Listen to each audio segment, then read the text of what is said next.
women can feel they can realize whatever they want, and they don't need anyone to help them for that.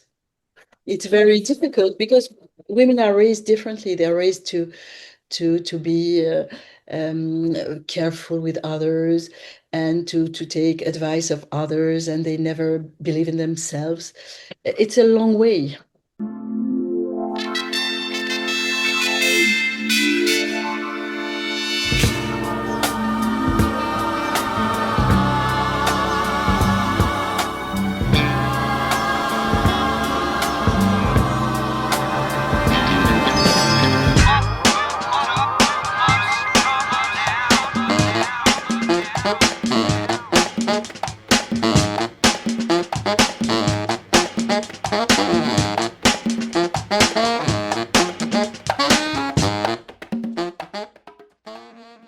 Ghada created the first and only holistic institution dedicated to women's health in a way that allows patients to move beyond their medical issues and trauma. From incest to female genital mutilation, she confronts much that is unseen and unfortunately unexplored. She does so without institutional support, cajoling the government to help her here and there, creating models that had not ever existed prior and proved to be tremendously successful. She is a testament to being radical in how you think and finding financial viability wherever you can. I hope you enjoy. This is The Other Pod. Hello. Okay. How are you? Fine. Kind of. I understand. Happening in Lebanon is so devastating, so I can't really feel fine, but that's Yeah. life. Thank you for making time. Let's dive in. So you are an obstetrician and gynecologist who grew up in Lebanon. You left in 1977 to study medicine in France. What else did you consider to do for a career aside from medicine? And once you decided on medicine, what drew you to gynecology? I would have liked to be an architect, to build fine places where people lived. But in the end, medicine seemed more immediately useful to me. And as I was fleeing war, being useful felt absolutely necessary. Initially, I wanted to become a child psychiatrist. I'm not sure it's the right word, to support children who were victims of violence and abuse. A placement in maternity ward changed my mind. I love this specialty. The work in the delivery room, the urgency of making decisions to ensure the safety of both mother and baby, and the collaborative work with pediatricians, anesthesists, midwives. I love that. So that was my final choice. Interesting. And you did all of this work once you got to France, correct? Yes, I studied medicine in France. Yes. And then in France, after 6 years, you have to choose what you want to be. And you have many, you go in many places. You try surgery, pediatry, cardiology, and then you choose. Interesting. Cool. Okay. So when you became the lead of the maternity unit at the Centre Hospitalier de Saint-Denis, you got the records of about 4,700 women who have given birth there. Of those, approximately 15% had experienced genital mutilation, which is around 700 women. Let's start with a very basic question of what is genital mutilation and why it occurs. And then I read that you taught staff how to repair this, which I had not heard was possible. Could you talk to me about how effective repair is, how it works, and then also, if you have any insight, what it's like for those women to regain that idea of pleasure that was taken away from them? Okay, let's begin by the beginning. Female genital mutilations is also known as excision. It consists of cutting part of the genitalia of young girls. The World Health Organization describes four types: removal of the clitoral hood with or without the glands, This is type 1. Type 2 is removal of the glands, the hood, and the labia minora. And the type 3 is closing the vaginal opening using improved means such as acacia thorns. It's called infibulation. And type 4 is all other forms such as cutting or stretching of the labia. Cutting this organ has multiple consequences. Immediate pain, which can be fatal.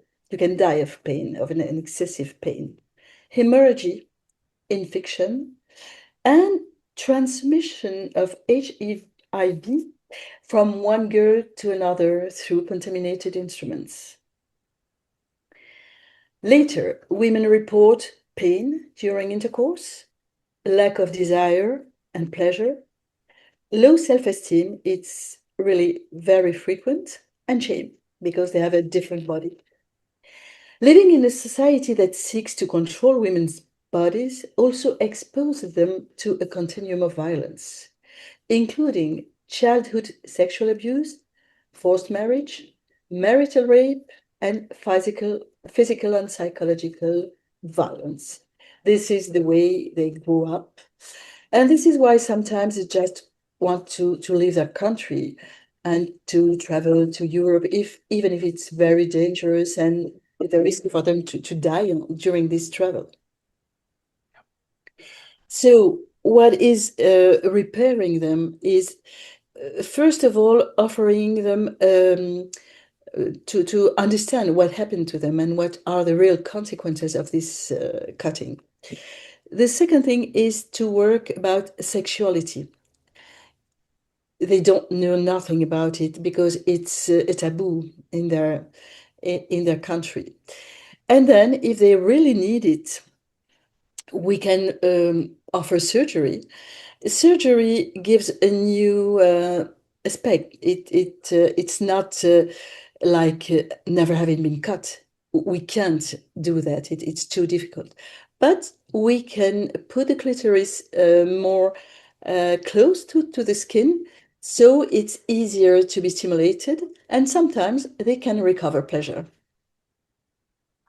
What is it like when you give that kind of repair to one of your patients? And can you talk to me a little bit about what that experience is for them to regain at least part of their body back in that way? What does that do? And psychologically, what do you do to help them manage all of that? I imagine it's very overwhelming. Well, it's complicated for me because they are loyal to their parents and to their communities, and they have to choose to make a new decision, which is their own decision. So it's first of all, it's very hard, and they don't like their body usually, and they have a very difficult understanding of what is pleasure, and they don't even think they have a right to feel pleasure. So it's a very long work with them psychologically. Sex therapists are needed, and it's also they have to understand that we are going to make an operation where they suffered. It's at the same place. They suffered pain on their sex, and we are making a new operation on the same place, and it will be painful. So we have to prepare them to that pain and also prepare them to reuse their clitoris. They have to make work on them with themselves to try new things, to masturbate themselves, to feel things they've never felt before. And sometimes it's just like they are reborn. It's very for us. It's very. It's a gift when they feel pleasure again, and they are so excited. I love these moments with them. It sounds very, I mean, so I think, what's interesting about your work is there's this horror of what you deal with and then how you're trying to figure out how to solve it. And I think that's what drew me so much to your work to begin with. But I think people feel like these things don't happen anymore. Like it draws me back. I was in high school and there was sort of Women's Month in America, and I gave a speech in front of my high school where I talked about female genital mutilation, and I will always remember someone in the crowd screamed out in the middle of my speech, "That doesn't Well, happen."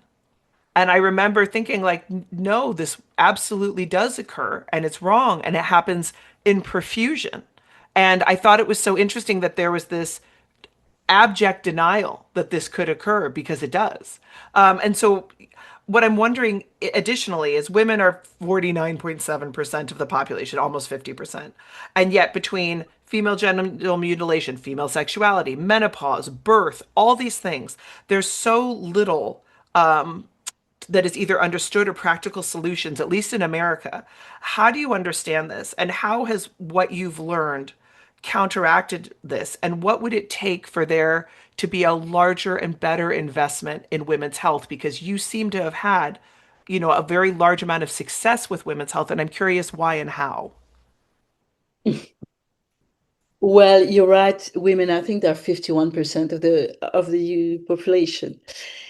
The medical issue is multifactorial.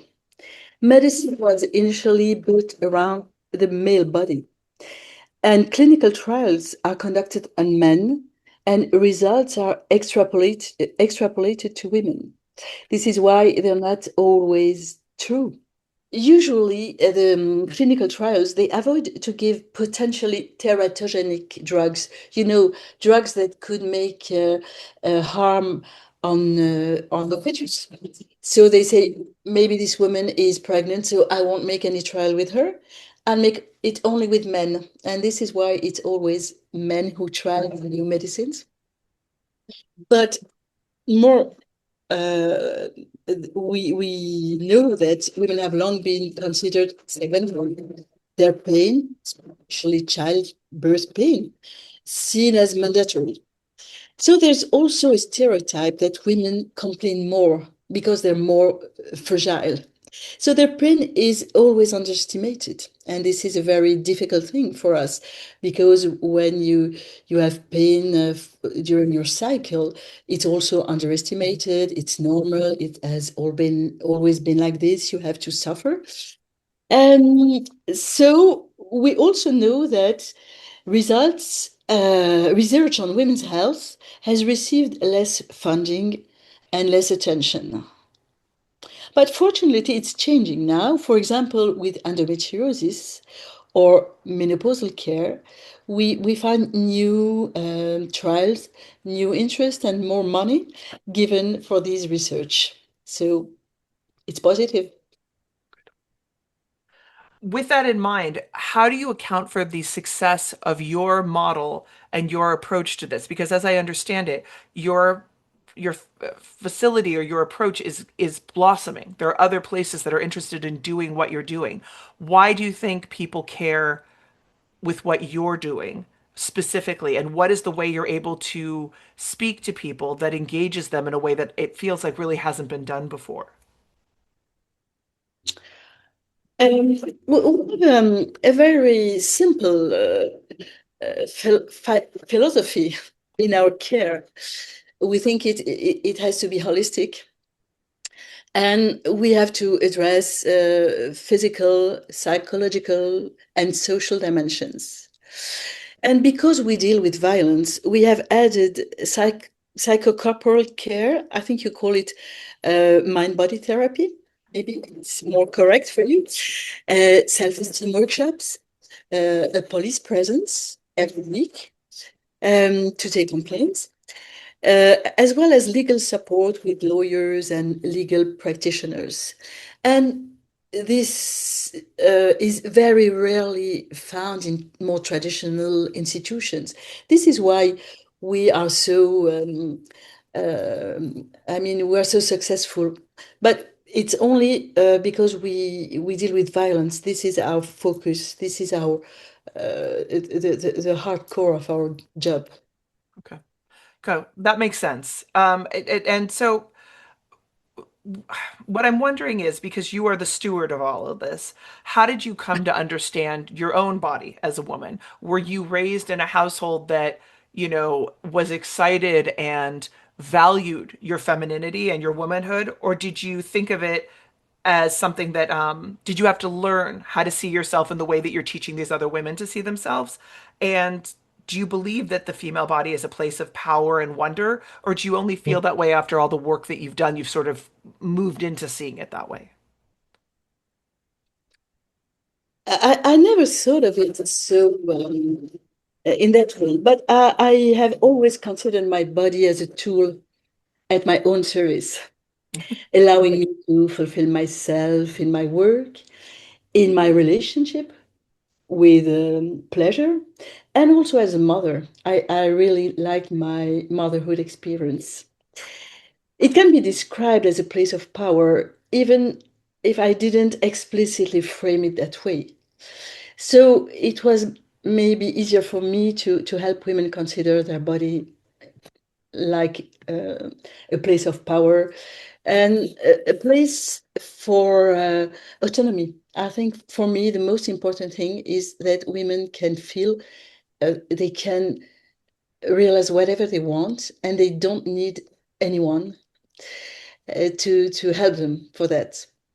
It's very difficult because women are raised differently. They're raised to be careful with others and to take advice of others, and they never believe in themselves.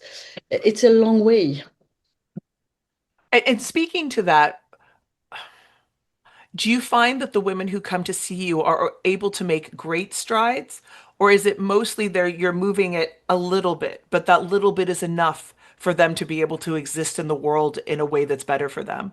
Like I'm wondering, I'm sure it's all different shades, but are you able, is it bigger steps or is it moving the needle just a little bit, do you find in your work? It depends. Every woman is special. Sometimes, especially when they get, let's say, an operation for genital cutting, things change immediately in their mind. I remember a patient. She came back after the operation and she told me, "I'm so happy. I can now drive a moto. I have the license to drive a moto." And I told her, "But what's the link between the operation and driving a moto?" And she said, "I never thought I could do it. And when I decided to have this operation, I felt so powerful that I thought I can do it. And I've been waiting for 20 years for that. And now I did it. And I'm so proud of myself." So it depends. Sometimes it's very small steps, and sometimes it's a revolution. Yeah. Interesting. I mean, and while I understand the work you do is very difficult, it seems like your experience doing it is very positive. Does that seem fair, or are there a lot of difficulties that we just haven't gotten into? Or is it more you get to do your work, you get to enact this change? Or are there downsides or difficulties or things that make your work very hard to achieve? You're talking about how I could manage to create these safe places, or you're talking about all my work? Whichever you feel more comfortable speaking to, because it feels to me like you've created this sort of like little ecosystem that's yours and that you are Yeah. able to operate pretty freely within that. I'm wondering if that is indeed true or if there are a lot of obstacles that you just, you're not speaking about, but there are tons of obstacles, or are you kind of like free to do what you want here? No, it was not so easy. It's easy. It's easier now for sure. When you propose a new way of delivering care, the initial responses you get are often negative. Is it really necessary? There's no budget. We have funding, but only for treatments, or you are seeking for prevention. So this is why I had to fight and to rely on foundations and private funds and public generosity. And finding that was extremely difficult for me because I had no training in this field. And I faced many rejections and some humiliations. So I had to be persistent. And then I met people who believed in the project and they supported me and then they connected me to other people and other donors. And the government recognized the value of the project very late. It was an ultimate recognition. So that was So a question I was going to get to later. When the government won't fund you and you have to raise it privately, I don't know if you can give an idea even of how much you had to raise to begin with, because I would love to know. But if you can't, how do you how do you find enough people who are concerned with women's well-being and convince them to give you this money for a model that's never existed before? Like, how did you thread that needle? in France, and I think in the United States, maybe it's the same. Maybe it was the same. I don't know how it is today. But we have some foundations that are dedicated to women's health and women's fighting against violence. So I first tried to connect with them. When you have no, comment on dit, réseau, um, Reasons? no, no, no, the réseau, internet is um, when you're connected. Vous pouvez dire en français? Réseau, you know what it is? Réseau. How do you call internet? It's Results? no, no, no. System that connect people with others. The toile, there is a special word. Okay. Um, well, I had no connections in Okay. this field. I have no rich friends, and I'm just an immigrant, in fact. So it was very hard for me to find the first um, entrance. But when you get a very important organization, I think about the Caring Foundation, which was my first donor. It's a very important organization in France. And François-Henri Pinault, the boss, is married to Selma Hayek, this actress. And she is very supportive for women. So it was easier after that. I said, he's supporting me. He thinks that my project is very valuable. So can I just explain it to you? I had many rejects, many negative things, but I could meet some people who were interested. And when you get a lot of money, then people they consider you differently. You Yes. became maybe interesting. You became a little bit known, so they want to help you. It's easier. Right. That makes sense. I think that unfortunately tends to be all of our experiences is when someone validates you, then all of a sudden, your project is more real. Okay, so and then the government helping you build these subsequent things that you want to do, or how are you evolving at this point? Or money is not as much a concern now because you've proven what you can do. But government, they at the end they found the project was interesting and they decided to finance it, but very partly. So today we have 34 structures like ours in France, one in Brussels, and the government gives a little amount of money, and we help them because today we have huge donors. So we Okay. can give a part of the money to every new house. Yeah. And it's very important for them because you need money to start.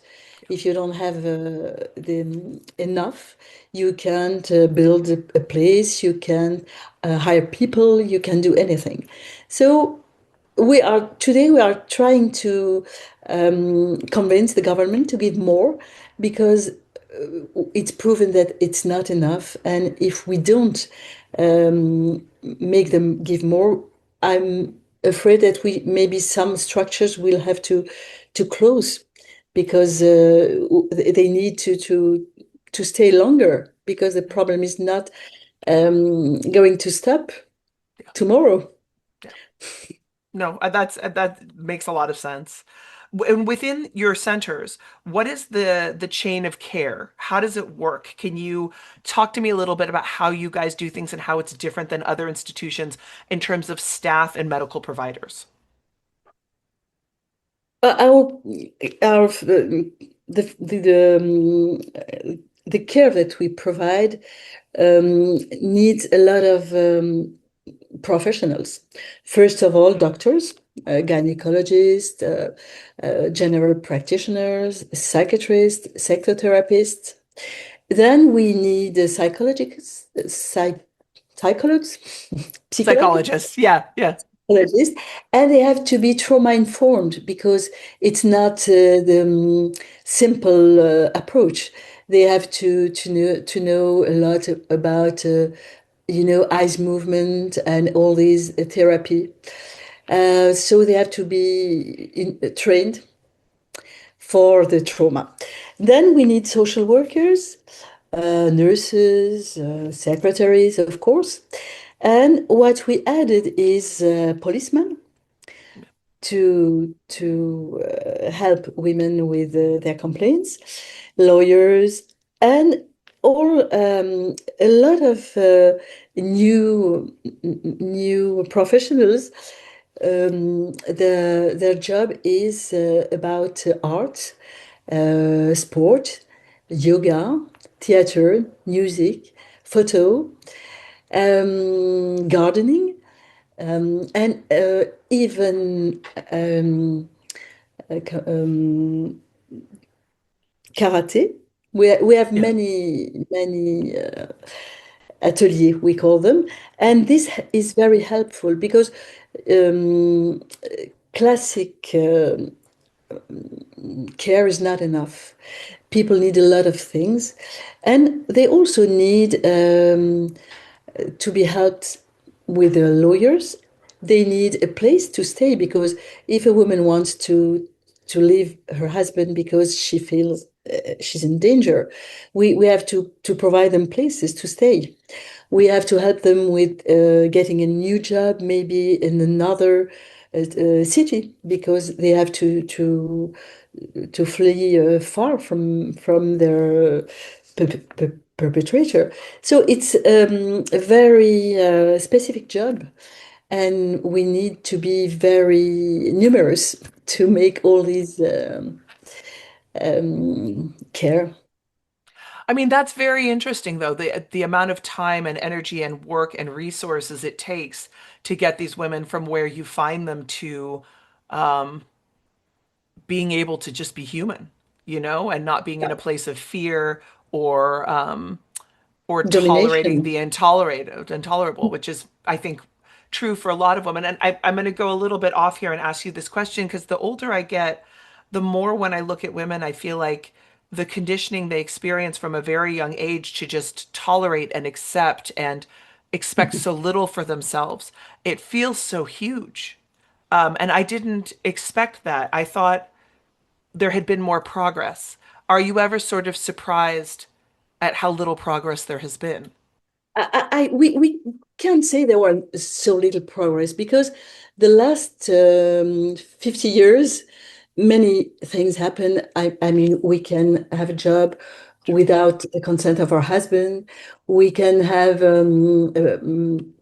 go to the bank and have our own money. We can vote. Yeah. But of course, there is a long way to reach equality. I think there's not no nation could reach this equality, the real equality between men and women. Even the North, like Norway or the Swedish people, they didn't achieve this. But you're right, we are so stuck in the patriarchy system that our mind is completely infiltrated with those thoughts. We think we don't deserve. We think we have to work harder than men to deserve the same money, the same respect. And this is why I think we have to make a big focus on young girls because we have to change the way we raise them. and the way we raise young men too. It's a couple, you know. The domination, you need a victim and a perpetrator. It works both together. We really have to think about the way we raise young girls because they are prepared to be victims, in fact. You know, when they're very young, they think they're as capable, is it a good word, as men. Value? Yeah. Yes, they can do anything until they reach, I think, the age of 6. And then the difference begins because they think boys are smarter, boys are more intelligent, they are more able to learn mathematics, and they will be best scientists than them. So the gap begins very young, at a very young age. This is why we need to be very focused on the girls to help them um, to be raised differently. I think it's not very easy because all the mothers they have stereotypes in the mind, and even when they are very accurate, they it's difficult for them to make no difference between boys and girls. And it begins very young, even with babies. You Yeah. don't hear when they cry, you don't feel the same things. You don't respond the same way, and this is very difficult to uh, go through. It's a whole life job. Yeah. And I think that's really it, right? It's reconditioning the mind to think about things differently and to even think about yourself differently. But I think, Yeah, women it carry begins with such yourself. they carry such animosity towards themselves, and the reliance on being beautiful over so many other things that matter more. I think those things are, for many women, very complicated. Yeah. And so what I'm wondering is, in a capitalist economy, which is what we mostly exist in, how does what you do make money, or does it not? Because does the funding allow it to exist? Like, how does what you do work in a world that cares about how much money everything makes? How do you suture that together, like the work that you need to do and what it costs and whether or not it makes money? In France, we are lucky in a certain way because we have what we call the social security, and we're not supposed to make gains with health. Health is, I mean, it's a social object, and the society has to, je sais pas comment dire, Qu'est-ce que c'est? je veux dire, on ne doit pas faire de l'argent avec la OK. santé. On ne paye Oui. pas pour quelque chose? C'est toujours le Alors, gouvernement qui paye? bah, le gouvernement, il prélève de l'argent. You know, OK. when you have when you're paid, Yes. a part of it goes to the government, Yes. and it goes to the Ministry of Health, and this is how we can pay for care. S- if you work in comment on dit, we have two systems in France. We have the government system and we have private systems, Yeah. like in the US. The private system, they have to earn money because Yes. it's the capitalistic thing. In the government system, we just need not to lose too much money. It's So if someone goes to you for a service, they pay nothing? nothing. Nothing, Wow. because the social security, they give us money when we make operations or consultations, and it's not enough, of course.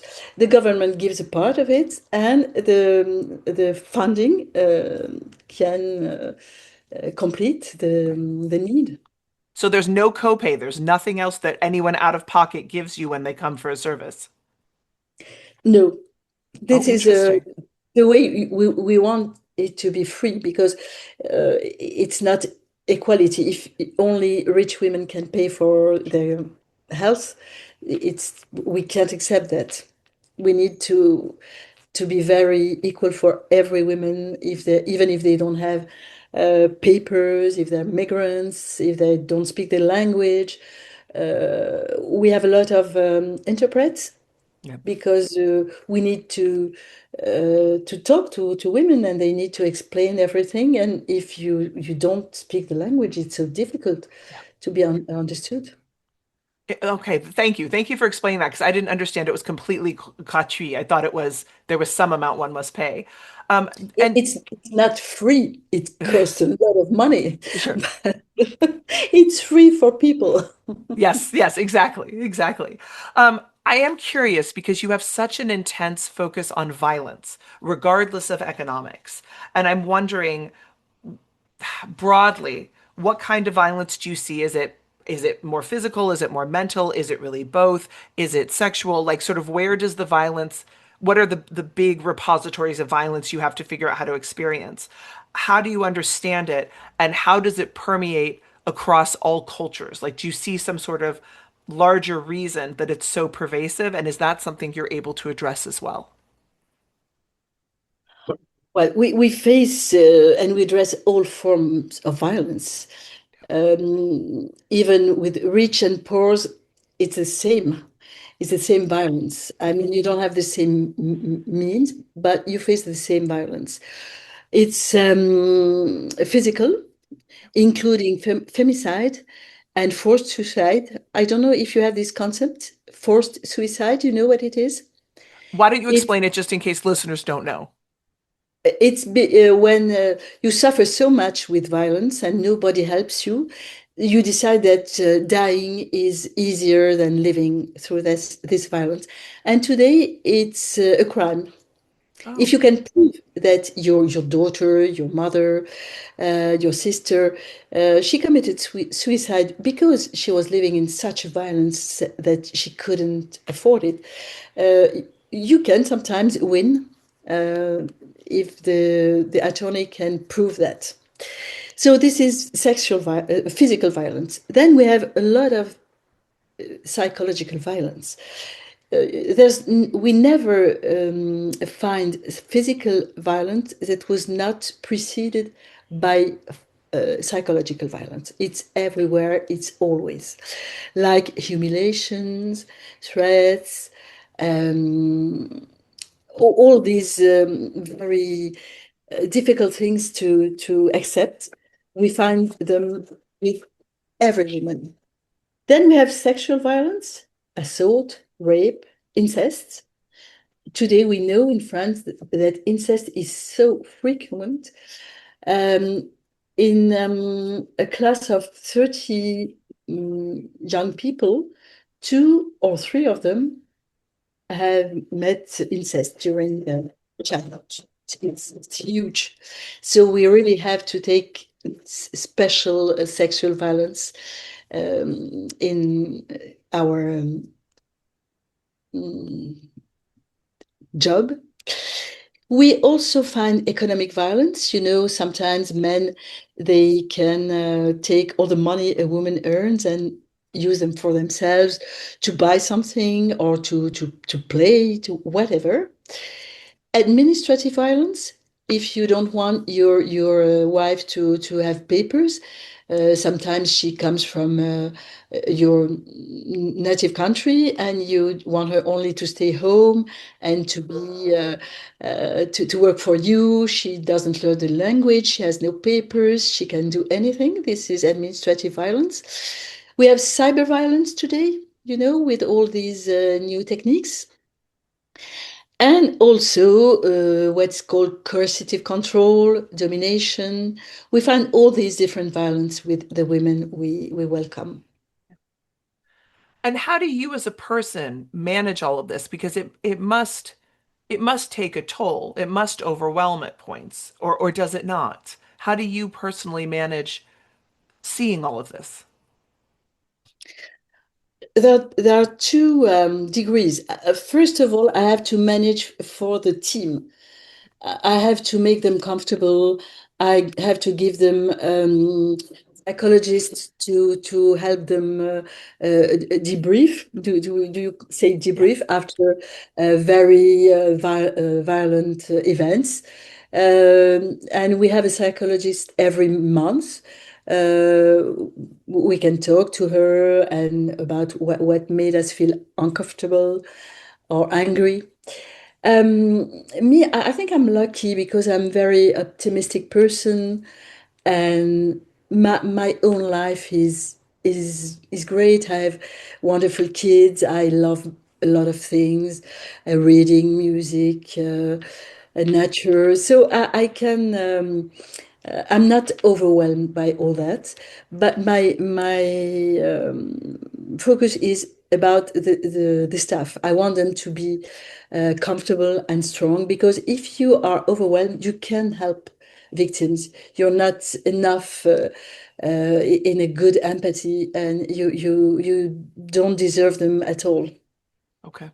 Thank you. Thank you for explaining because I do think when one looks at the level of um, suffering that you have to interface with on a daily basis, it does feel like it must be a lot. Yes, and working all together and sharing all these horrible stories make us also feel more comfortable because everyone takes a part of it, Yeah. and it's easier to support. A To collective. That makes sense. Um, s- Smaller question, but still important. Initially, the state said they would only fund the cost of reconstructive surgery for women who had female genital mutilation and if they had pain. But now they fund most reconstructive surgery. Have there been other battles like that, and how did you get them to change and now fund it unit without having to justify it? You mean only for genital mutilation or No, for anything initially that they denied. anything? How did you change the thinking about that, but specifically with this cause as well? Oh, in France, it's free, and you don't have to justify why you're making the operation. If you think that it will improve the condition of your patient, you can do it, and it will be free for her. For the other, we had a very hard battle with the government about abortion because we wanted it to be acceptable at 3 months of pregnancy. It was not, it was only 2 months and a half. And in our experience, we found that many women, they waited a lot, not because they're ignorant or stupid, but because sometimes they don't understand that the violence they are facing is because they're pregnant and it will never stop. So sometimes they wait a lot. They think maybe he will get used to this idea of pregnancy, he will change. And when they really understand that he will never change, they come for and ask for abortion, and it's too late. So we win that battle, and today you can have an abortion even if you're pregnant. You have 3 months of pregnancy. It's new, and we are very happy with that. And we today our new battle is about psychological care because in France, psychological care is not free. You have to pay for that unless you are in a hospital, but the social security, they don't pay for psychologists. So we are trying to get it free um, for everybody who faced a trauma. It can be sexual assault, a rape, but also come on, bombing or uh, everything that is very violent in your life. You need a psychologist support, and you don't have to pay for it. This is our new um, battle with the government. How do you think you will accomplish getting that to happen? We have many datas that prove that the more when you take care of this problem very early, people they early interventions are very effective. So we have to prove the government that they need to pay for that because they will make a lot of economies. Yes. We had an audit that proved that if you put €1 in this special medicine of violence, you spare €5 because people they need less medicine, they are more effective, more efficient at work. So it's economically very interesting. We have to convince the government that it's better to invest in prevention and to pay because there is a lot of money to get back.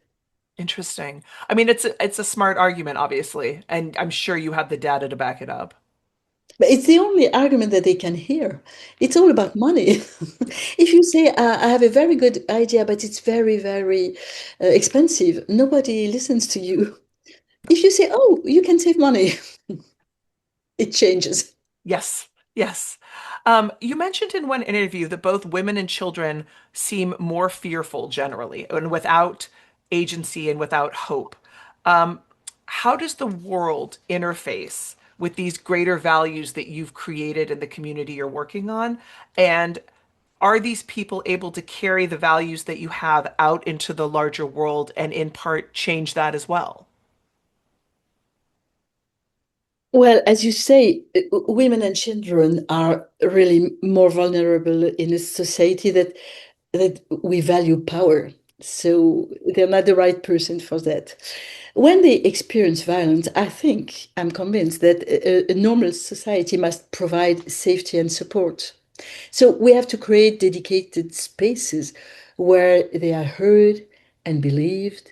And we have to get committed teams seeking solutions, help counter this system. Because if we don't do it, it will never end.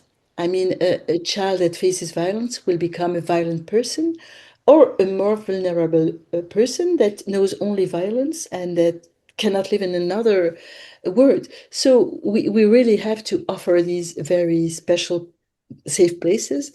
And this is a part of our job today. Yeah.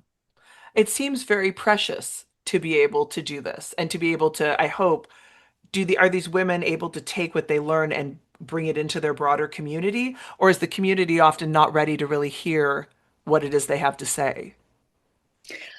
Our communities are not all the same, but they're frequently they can't hear all of that. Right. They want women to stay at the place they're decided for them Yeah. and to accept violence, to accept domination, to accept all these very bad comment c'est the traditions, Yeah. very, very bad traditions. Excision is just one of them, but we have so many others, like forced marriage, Yes. or acid, when you can throw acid on the face of a person because you don't like the way she behaves. These are traditions, and they are very ugly traditions. Yes. But Yes. communities, they want that nothing has to change. They do the same for hundreds of years, and they can't imagine it could be different. It's a very hard job for these women to make their community accept. You know, when a woman decides to make surgery Yeah.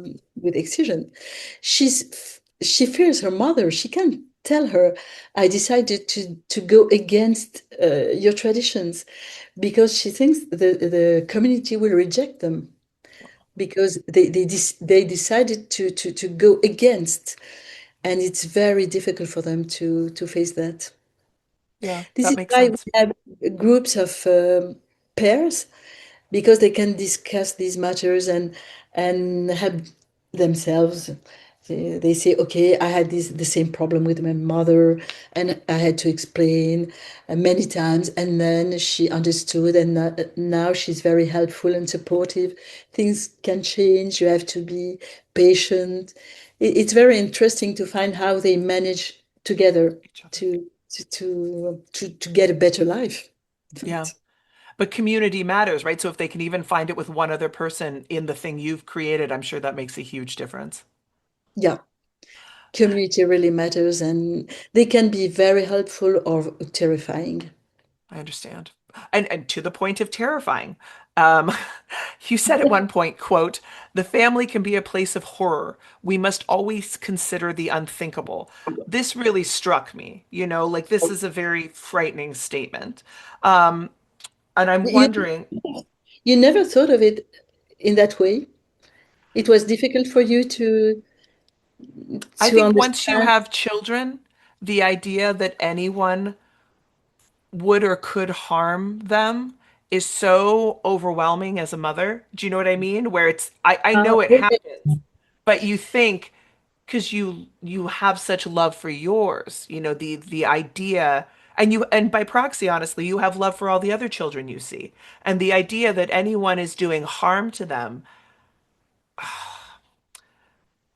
it just it's so big, but it also makes you feel very sort of out of control. Like if you found out something like this happened, to some child that um, or that they could be suffering quietly, or that you could be participating in any kind of friend or family member, someone who would do something like this, that part's very difficult to sort of put into your mind because yes, it does happen, but at the same time, then it's like, okay, then one must act, right? If this is going on, then you must act and protect that child.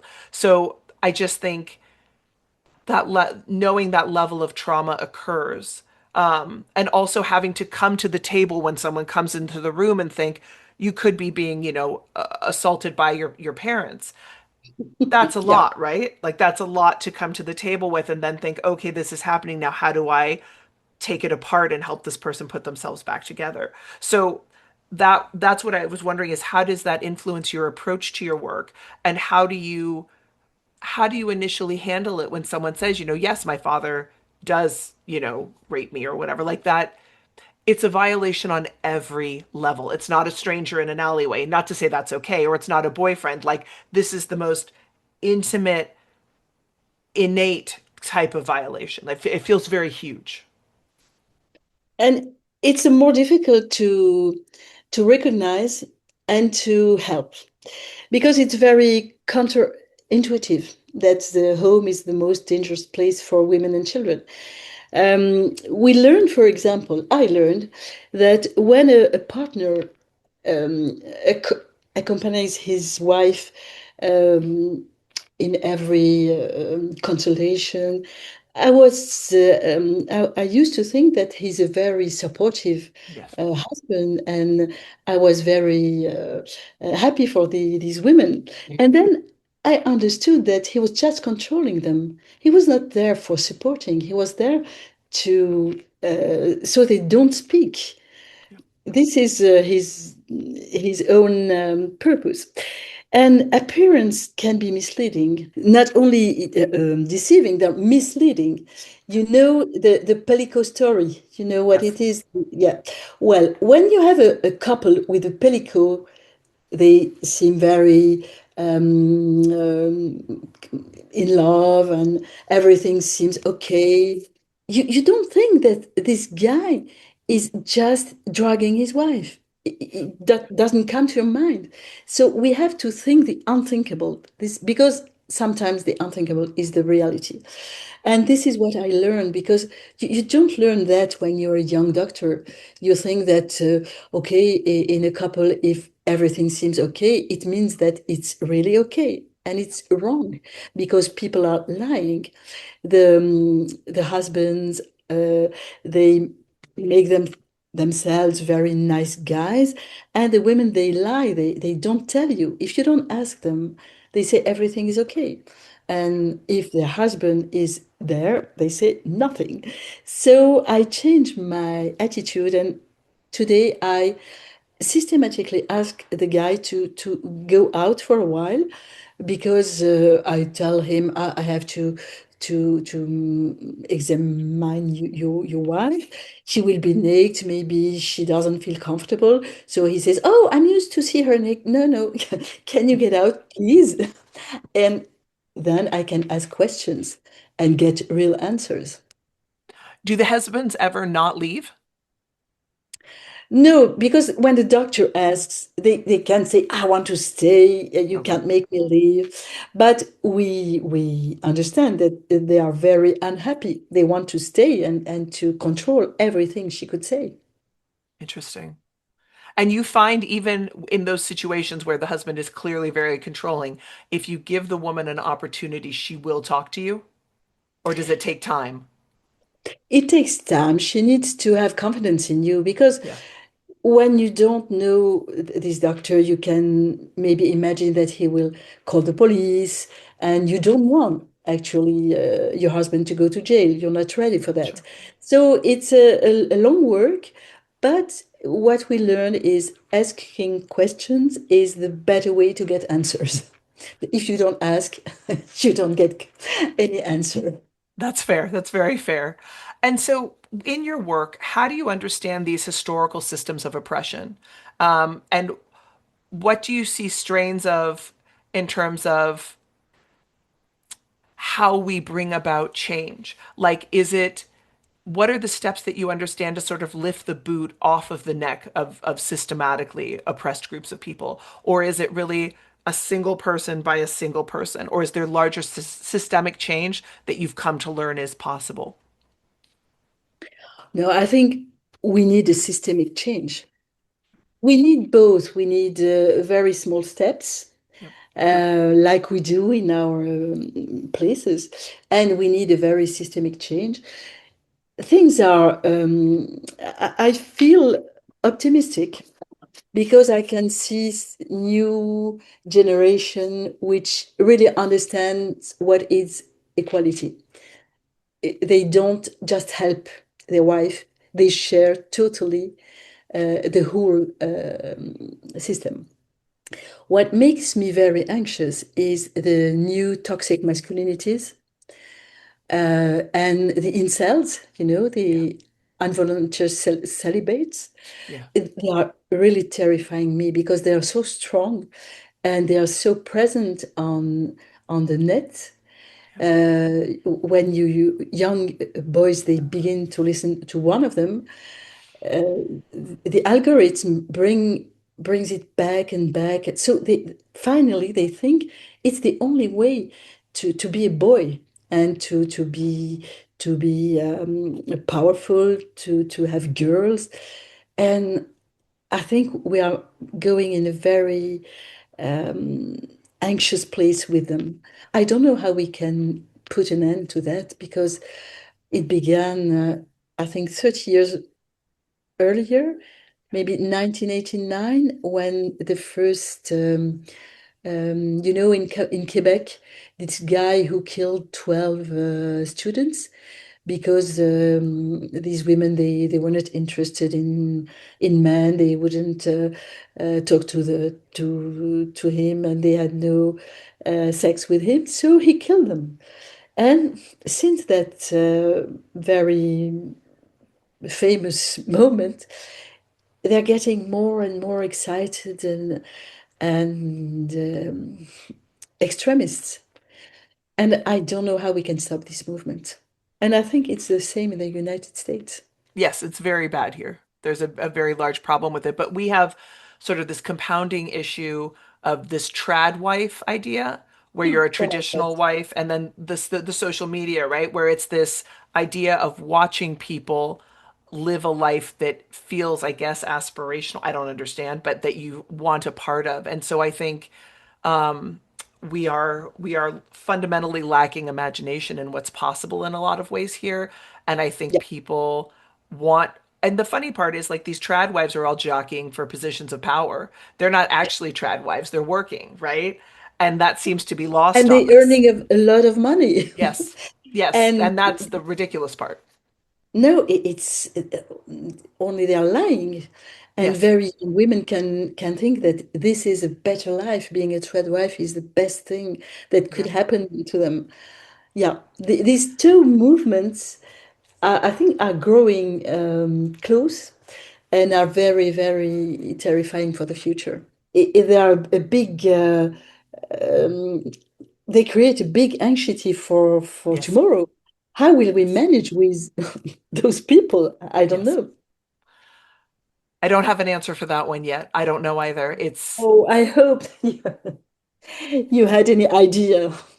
I mean, I think the only option I can see is that they either silo and create their own place where that's what they do. And as sad as that is, that would be their choice because it can't make them choose anything else. But I think the idea that people are going to wake up and have this idea of large scale equality and that we all work and participate in a society that we treat each other with kindness and equity and that we don't build ourselves up at other people's expense. You know, it feels very far away here right now. Oh, yes. So I don't In know, but Europe too. I Hmm. hope people think better of it, but it feels far away. Um, Well, maybe your work can help. I hope, I mean, I'm trying. I really am trying. I know you're trying very hard, and it's a Uh, very good thing. Thank you. Your next endeavor is for patients 3 to 25 who have suffered from sexual violence. What does this project look like? How is it an evolution of the work you've already done with older women? And how do you manage the tragedies, especially with people so young? What is the work you can do to help them have a better life going forward?